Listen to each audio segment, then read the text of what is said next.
Assalamualaikum warahmatullahi wabarakatuh. Kami dari kelompok 3 ingin memaparkan materi mengenai konvergensi akuntansi. Anggotanya sendiri itu terdiri dari saya sendiri, Laila Nurrahmawati Fajrin, kemudian ada Neta Febrianti, lalu ada Feni Fitriani, dan ada Anissa Dinar Nugraha.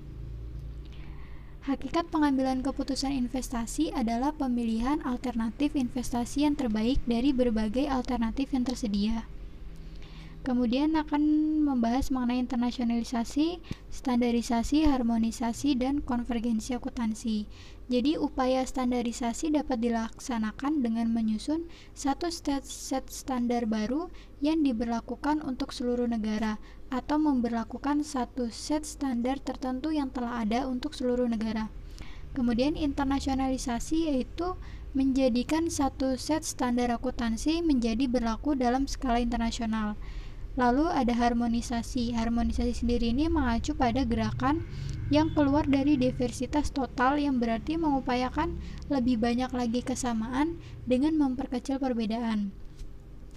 Diversitas akuntansi relatif berkurang jika terdapat sejumlah standar akuntansi yang sama yang digunakan oleh masing-masing negara.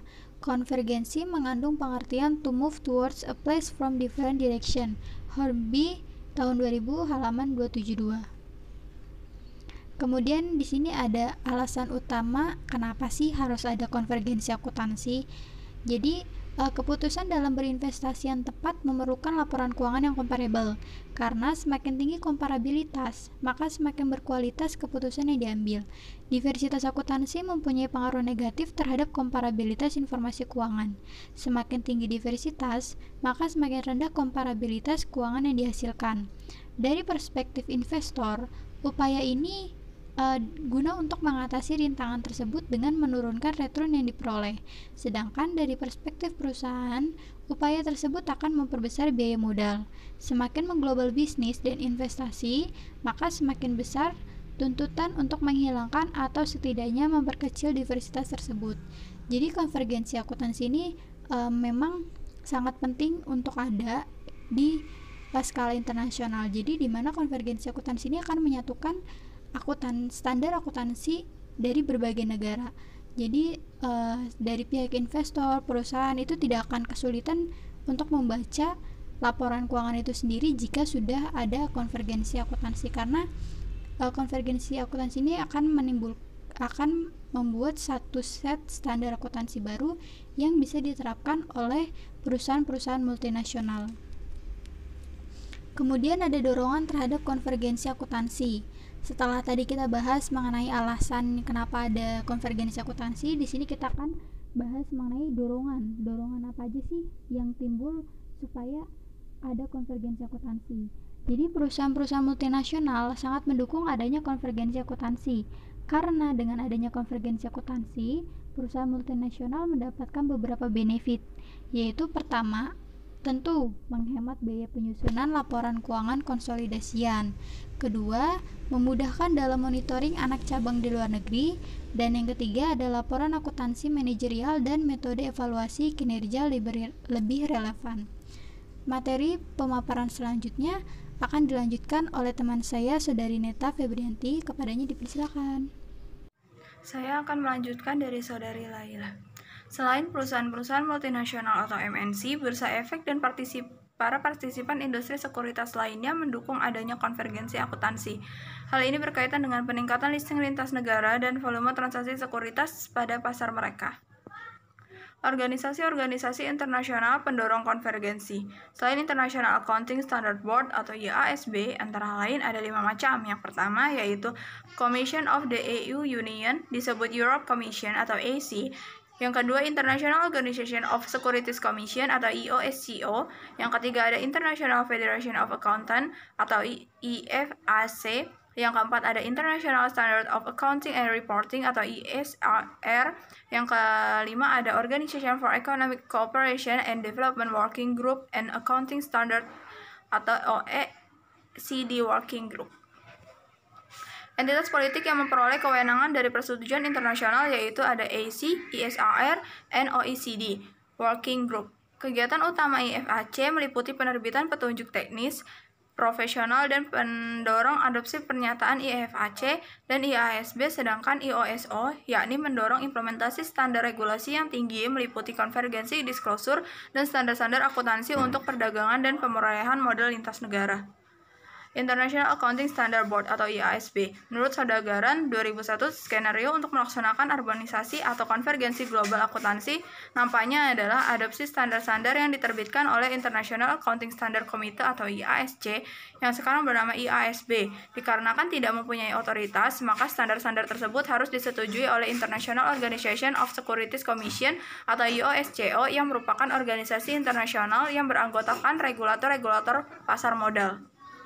IASC didirikan pada tahun 1973 dan direstrukturisasi menjadi IASB tahun 2001 dan bertujuan untuk yang pertama yaitu menyusun satu set tunggal standar akuntansi global yang berkualitas tinggi, dapat dipahami dan dapat dilaksanakan, yang menuntut agar informasi yang disajikan dalam laporan keuangan dan pelaporan keuangan berkualitas tinggi, transparan, dan komparabel, sehingga membantu partisipan pasar modal dunia serta pemakai lain dalam pengambilan keputusan ekonomi. Yang kedua, mendorong penggunaan dan aplikasi cermat standar-standar tersebut. Yang ketiga, memenuhi tujuan terkait poin 1 dan poin 2, serta secepat mungkin memperhatikan kebutuhan-kebutuhan entitas kecil dan ekonomi yang baru muncul. Dan yang terakhir, melaksanakan konvergensi standar-standar akuntansi nasional, IAS dan IFRS, sehingga tercapai standar berkualitas tinggi. Pada awalnya, IASC menyusun standar berbasis aturan atau rules-based standard, dan disebut Standar Akuntansi Internasional atau IAS. Setelah berstruktur baru dan bernama IASB, standar-standar yang disusun didasarkan atas prinsip atau Principle Based Standard, disebut Standar Pelaporan Keuangan Internasional atau IFRS. Untuk selanjutnya akan dibacakan oleh Saudari Feni. Dipersilakan. International Organization of Securities Commission atau IOSCO. Tujuan para anggota organisasi ini adalah: tujuan pertama, bekerjasama untuk mempromosikan standar-standar regulasi yang tinggi untuk memelihara pasar yang sehat, efisien, dan adil. Tujuan kedua, bertukar informasi atas pengalaman mereka masing-masing untuk meningkatkan pengembangan pasar modal domestik. Ketiga, mempersatukan upaya mereka untuk menetapkan standar dan melakukan pengawasan yang efektif terhadap transaksi-transaksi sekuritas internasional. Keempat, saling memberikan bantuan untuk meningkatkan integritas pasar melalui aplikasi standar secara ketat dan penindakan yang efektif terhadap pelanggaran. Para anggota IOSCO secara bersama-sama bertanggung jawab dalam regulasi lebih dari 90% pasar sekuritas global. Untuk itu, IOSCO telah banyak melakukan pekerjaan yang berkenaan dengan standar akuntansi dan disclosure internasional untuk memfasilitasi kemampuan perusahaan dalam memperoleh modal secara efisien di pasar sekuritas global. IOSCO bekerjasama dengan IASB dengan memberikan masukan mengenai proyek IASB. IASB telah mengesahkan IFRS untuk penawaran sekuritas lintas negara. Pada tahun 1998, diselesaikan sebuah studi yang merekomendasi para regulator, jika konsisten dengan mandat legal, mereka juga konsisten dengan tujuan untuk memproteksi investor, untuk memfasilitasi penggunaan dokumen-dokumen disclosure tunggal. Pengakuan dan dukungan terhadap IASB. Bentuk pengakuan dan dukungan diterimanya IFRS secara luas oleh negara-negara di dunia. Yaitu yang pertama nih, standar-standar tersebut digunakan oleh banyak negara sebagai dasar menyusun standar-standar akuntansi mereka atau diadopsi sepenuhnya. Kedua, standar-standar tersebut diterima oleh banyak bursa efek dan para regulator yang mengizinkan baik perusahaan asing maupun domestik untuk menyusun laporan keuangan sesuai IFRS. Ketiga, standar-standar tersebut diakui oleh masyarakat Eropa atau EC dan badan-badan supranasional lain. Pada tahun 2005, EC mengesahkan adopsi IFRS, dan sekarang dalam menyusun laporan keuangan konsolidasian, perusahaan-perusahaan Uni Eropa yang terdaftar pada bursa efek ternama menggunakan IFRS. Tanggapan Amerika Serikat. Pada saat itu, SEC menyatakan dukungannya terhadap tujuan IASB untuk menyusun standar akuntansi yang digunakan untuk menyusun laporan keuangan yang diterbitkan dengan tujuan penawaran saham lintas negara. Tetapi, SEC mengajukan 3 syarat, yaitu bahwa standar-standar yang diterbitkan IASB harus, yang pertama, meliputi satu set pernyataan akuntansi yang membentuk sebuah basis akuntansi berterima umum yang komprehensif. Kedua, harus berkualitas tinggi, yaitu harus menghasilkan komparabilitas dan transparansi, serta memberikan disclosure penuh. Ketiga, harus diinterpretasi dan diaplikasi dengan ketat. Terima kasih. Saya Anissa akan melanjutkan pemaparan materinya, yaitu tentang tanggapan masyarakat Eropa. Pada tahun 2003 telah dibuat desain untuk memperkuat pelaksanaan IFRS di Eropa. Pada tahun itu, Komite Dewan Regulator Sekuritas Eropa atau Committee of European Securities Regulator mengadopsi standar 1 tentang informasi keuangan. Standar ini berisi 21 prinsip untuk penyusunan dan implementasi sebuah pendekatan umum bagi pelaksanaan IFRS di seluruh Uni Eropa. Pada tahun 2004 diterbitkan standar 2 tentang koordinasi informasi keuangan dan aktivitas pelaksanaan, yang memberikan sebuah rangka untuk mengkoordinasi pelaksanaan di seluruh Uni Eropa. Pada awal tahun 2008, semua IFRS telah disahkan adopsinya, kecuali IAS 39 mengenai pengakuan dan pengukuran instrumen-instrumen keuangan.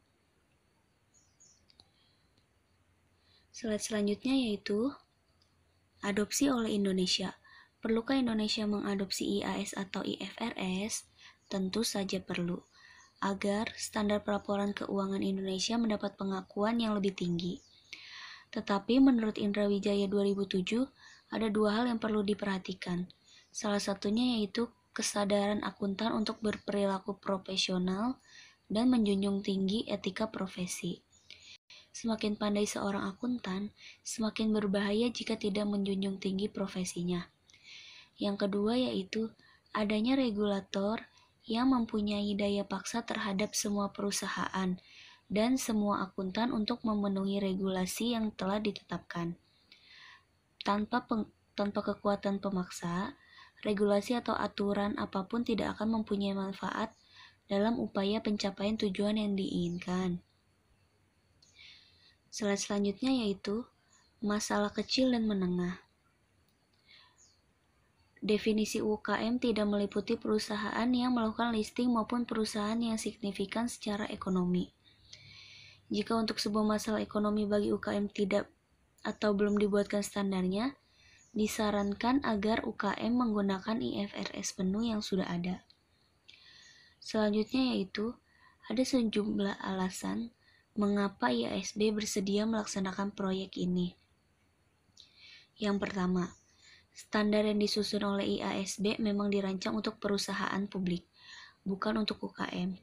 UKM mengeluh tentang terlalu kompleks dan terlalu mahalnya biaya implementasi standar IFRS penuh. Jika tidak diatur secara khusus, dikhawatirkan akan terjadi diversitas praktik dari suatu negara ke negara lain, sehingga komparabilitas informasi keuangan yang disajikan akan menurun. Demikian penyampaian materi dari saya. Selanjutnya yaitu pembacaan kesimpulan. Internasionalisasi, standarisasi, harmonisasi, dan konvergensi akuntansi merupakan salah satu unsur penting dalam suatu perusahaan dalam pengambilan keputusan. Terdapat 3 poin yang mendorong adanya konvergensi akuntansi. Salah satunya adalah menghemat biaya penyusunan laporan keuangan. Selain itu, ada beberapa organisasi yang mendorong adanya konvergensi akuntansi seperti EC, IOSCO, ISAR, dan lain-lain. Demikian presentasi dari kelompok kami. Kurang lebihnya mohon maaf. Wassalamualaikum warahmatullahi wabarakatuh.